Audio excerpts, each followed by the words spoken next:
It was widely reported that men had been celebrating the attack after recording the first plane strike. They were not Al-Qaeda, but they were detained. I grabbed my binoculars and I could see the towers from my window. And this is where I'm looking. And all of a sudden, down there, I see this van park. And I see 3 guys on top of the van. And I could see that they were like happy. They didn't look shocked to me. They didn't look shocked.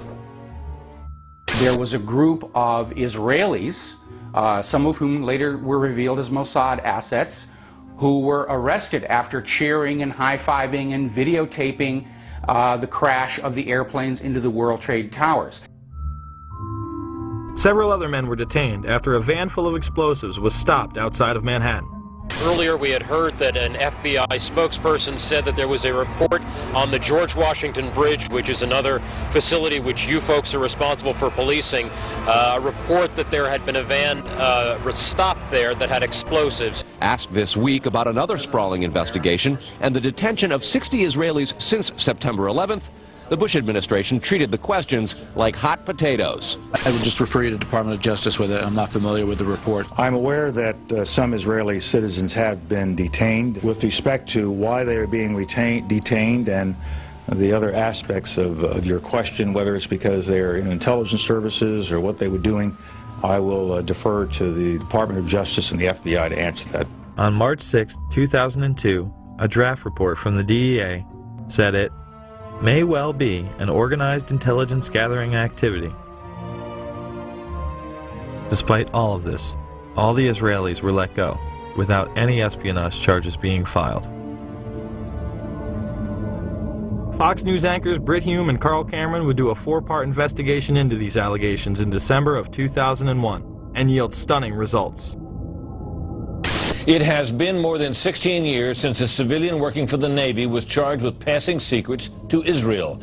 Jonathan Pollard pled guilty to conspiracy to commit espionage and is serving a life sentence. At first, Israeli leaders claimed Pollard was part of a rogue operation, but later took responsibility for his work. Now, Fox News has learned some U.S. investigators believe that there are Israelis again very much engaged in spying in and on the U.S. Since September 11th, more than 60 Israelis have been arrested or detained, either under the new Patriot anti-terrorism law or for immigration violations.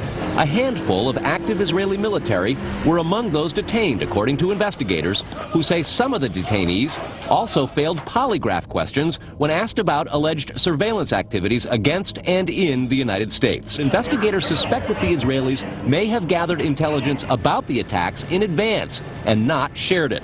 A highly placed investigator said there are, quote, tie-ins, but when asked for details, he flatly refused to describe them, saying, quote, evidence linking these Israelis to 911 is classified. I cannot tell you about evidence that has been gathered. It's classified information.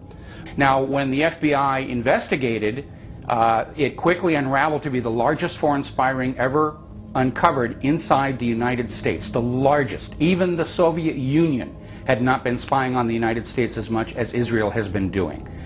So the FBI started to round up these spies. They started to arrest them very quietly, and they were about halfway through this process of rounding up this spy ring when 9/11 happened. Numerous classified documents obtained by Fox News indicate that even prior to September 11th, as many as 140 other Israelis had been detained or arrested in a secretive and sprawling investigation into suspected espionage by Israelis in the United States. Investigators from numerous government agencies are part of a working group that's been compiling evidence since the mid-90s.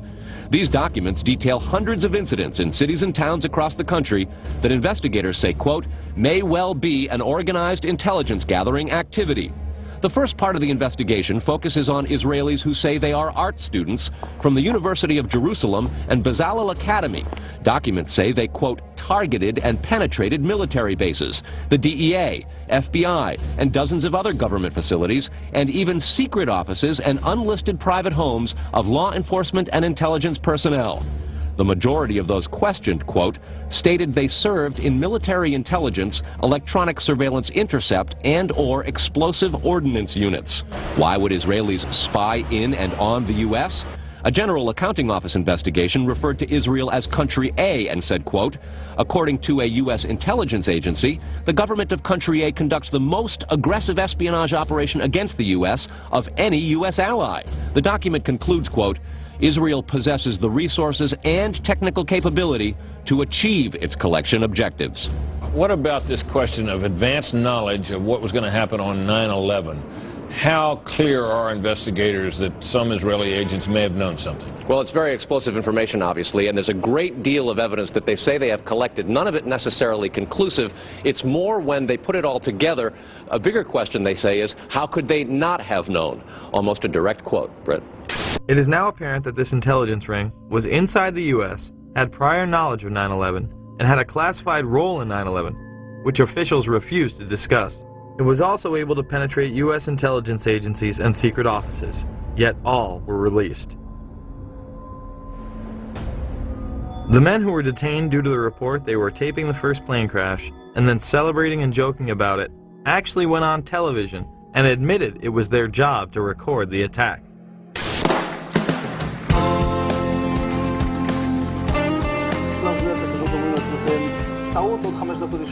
And at that point, we were taken for another round of questioning, this time related to our allegedly being members of Mossad. The fact of the matter is, we are coming from a country that experiences terror daily. Our purpose was to document the event. How could they have known about the attack? And who sent them to document it? The evidence points to a large intelligence network inside the United States that had teams on the ground, such as the ones recording the attack, and electronic surveillance teams gathering information.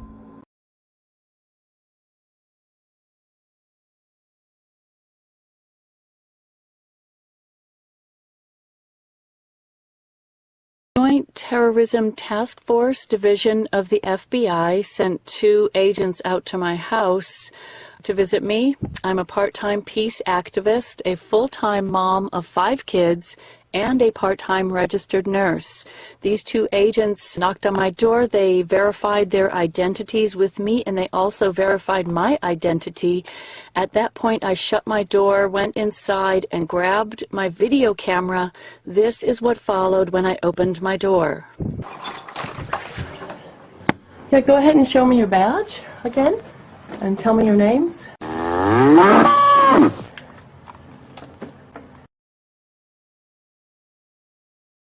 And where are you from? You're with who? FBI. FBI? And why are you here? To talk to me? Just talk about some of your activities and just... and what activities are those? Not exactly the protesting, but what may happen from the protesting. Not the protesting. No, which protest in particular are you talking about? We not sure. That's what we're here to talk to you about. Okay, well, how did you hear about me? I can't tell you that. You can't tell me. It was a call-in. A call-in. A call-in from who? Can't tell you that. Really? Yes. Okay. So you're with the FBI. You're here knocking on my door. Here, I'm a mother of 5 kids. And here you are. This young lady here, too, is knocking on my door. She's with the FBI to question me about a protest. Okay, so go ahead and start questioning me. Yes, ma'am. Is Thank something you. we consider, or...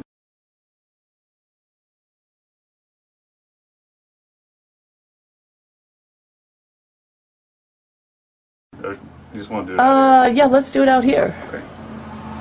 Basically, we have nothing about the protest. The call-in was more concerned about what may happen from the protest. So what may happen from the protest? That's You what tell we're me. here to ask you. We want all we're to make Oh, sure really? is everyone is safe and no Okay. one gets hurt. We That's don't all want we're here anyone hurt. We want everyone safe. Yes, ma'am. What a noble cause.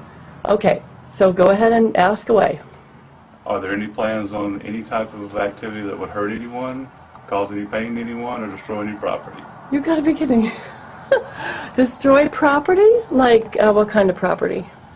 Any property. Private property, government property, any property. Okay, so you're saying that you think me, a mother of 5 kids, 5 wonderful kids, a registered nurse here in Austin, is going to go destroy property and have her life endangered.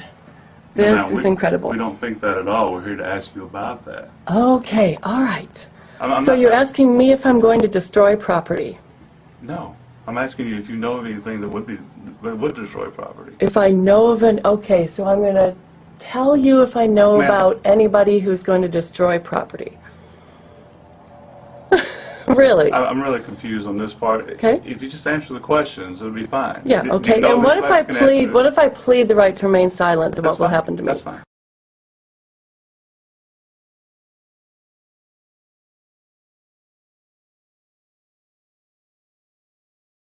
Nothing. You'll just leave?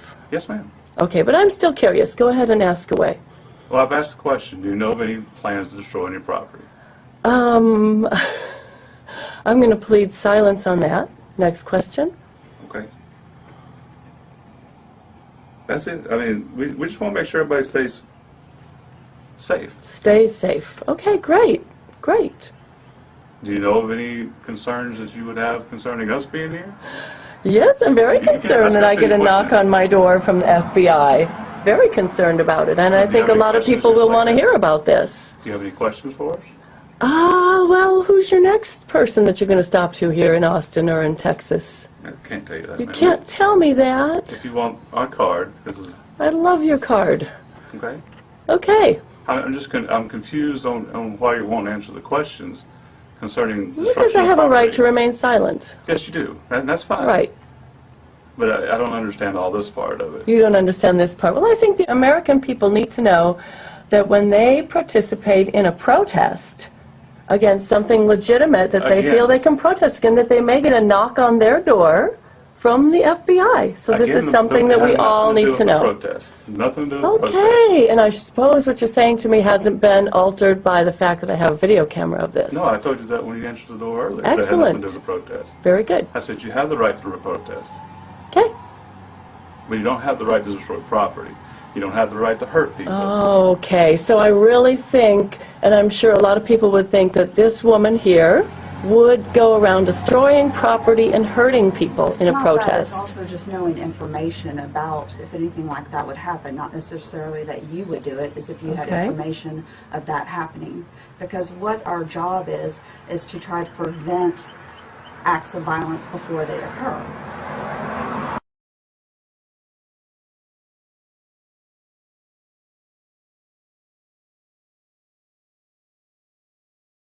Okay. So it's not particularly you, it's if you had any idea of anyone that would do those sorts of things.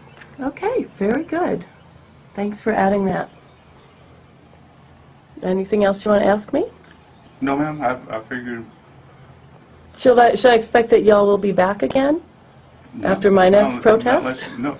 Again, it's not on the protest. Okay, it's on, do I know of any knowledge of anybody that's going to destroy property and hurt people? I don't even know what you protest. I don't have any idea.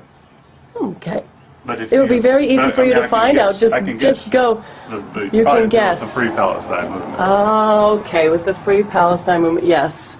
I do advertise that on my door. Just by having a flag. Just by having a flag on my door. And it's wonderful. Why is that so wonderful? Protest is what makes this country great. Okay. I mean, it's part of your rights. Okay, thank you very much. I'm just confused on why you wouldn't answer a question about knowing any type of violence that would happen. That can be your mystery to solve. Okay. U.S. tax dollars at work. Okay. Well, I sure appreciate your time. If you need anything, give us a call. If you have any questions, I sure will. Maybe I'll see you at the next protest. You'll have the right to protest, too. Why don't you join in for a just cause for the sake of humanity, human rights, and maybe you don't want so many of your tax dollars going to destroy people and stealing their land, do you? $7 million a day is how much money we send to the state of Israel. $7 million a day. So let me ask you what you think about that. Politically wise, I can't answer my political views. Maybe off the record we can meet sometime, talk about your political views. How about you? Do you think we should be sending $7 million a day to Israel so they can steal land, rip up people's olive trees, illegally take land? Do you think we should be sending $7 million a day? Again, I can't voice my political views. All right, we'll do that off the record. I would like to sit down with you anytime off the record. Well, maybe we will. Okay, it'd be fine. I sure appreciate your time. If you need any questions for us, again, nothing to do with your protesting. It's just we want to know information on what could happen illegally to hurt others. Okay, very interesting. Thank you. Thank you. Thanks for coming by. I highly question the concept of talking off the record. I have no plans to talk off the record with any special agents, whether they be from FBI. Does the government work for us or do we work for the government? Can the federal government take credit for saving us from a plot of its own creation? Tonight, has the federal government kept us safe, or does it just want us to think that it has kept us safe?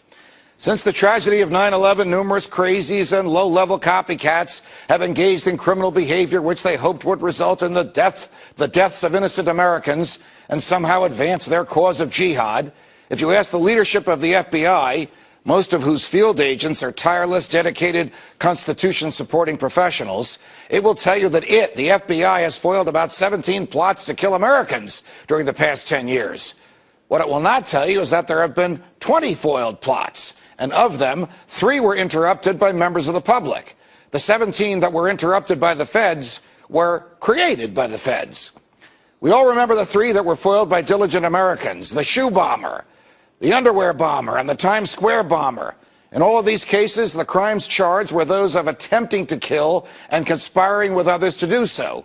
In all 3 of those cases, alert Americans on transcontinental flights or in the streets of New York City told authorities of bizarre behavior or actually subdued the threats themselves.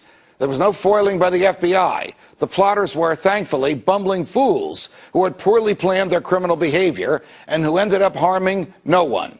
All 3 are serving life terms. But the more curious cases are the remaining 17 for which the federal government has taken credit. They all have a common and reprehensible thread. They were planned, plotted, controlled, and carried out by the federal government itself. In all of these 17 cases, from the Fort Dix 6 to the Lackawanna 7 to the Portland parade bomber, the feds found young men of Muslim backgrounds, loners who were bitter at America. They befriended them, cajoled them, and persuaded them that they could change the world by killing Americans. In all these cases, agents worked undercover and portrayed themselves to the targets as Arabs of like un-American mind. In some cases, the federal agents used third parties to act as middlemen. The third parties were typically persons who had been convicted of crimes and who, in return for leniency at their own sentencings, were willing to work with the same feds who prosecuted them in order to help the feds entrap whomever else those feds were pursuing. Thus, in all 17 of these cases, because of the command and control of federal agents, no one was ever in danger, no one was harmed, no bomb went off, and no property was damaged. But in all those cases, the losers whom the feds targeted each believed that they were interacting with real plotters who would bring them cash and bombs. As we know, sometimes the cash arrived, but the bombs never did. The defendants were essentially charged and convicted for playing a game with federal agents. The most recent of those government-generated plots was revealed yesterday. It has a new twist because it allegedly involves agents of the intelligence apparatus of the government of Iran. It, too, was destined to go nowhere, as the feds monitored and taped every move made by their target as he interacted with federal agents whom he stupidly believed to be drug dealers and co-conspirators. Today, the feds themselves revealed that high officials of Iran's government knew nothing of this. Of course, the neocons have demanded bombs on Tehran, no matter what the government there knew. And this plot came to light the day before Attorney General Holder himself was subpoenaed by Congress in the Fast and Furious case. You get the picture. Are any of these plots criminal? Can the government just pick and choose whom to seduce and then lower the boom at the right time and arrest its would-be Confederates? Is this a proper and efficient use of law enforcement resources? The answers to these questions are obvious, and they are not good. The courts have made this legal, so long as the target of these plots had a mental predisposition to cause harm. But none of this keeps us safe. All of this makes us less free, as any one of us can be entrapped. And we are fools if we praise the government for exposing a plot of its own creation and saving us from a danger that never existed. Can the government break the law in order to enforce it? Well, when it does, it becomes a law unto itself, and the rule of law dies as the feds decide whom to target and whom to trap. Think about it. Are we really safe in a false sense of security? Why do we pay the government to trick us into believing it is keeping us safe? When no one is harmed and the government controls the plot, aren't we just punishing someone for his thoughts? And in a free society, aren't free people free to think as they wish? This must be so, because if the government can punish our thoughts, there are no limits to its power. From New York, defending freedom.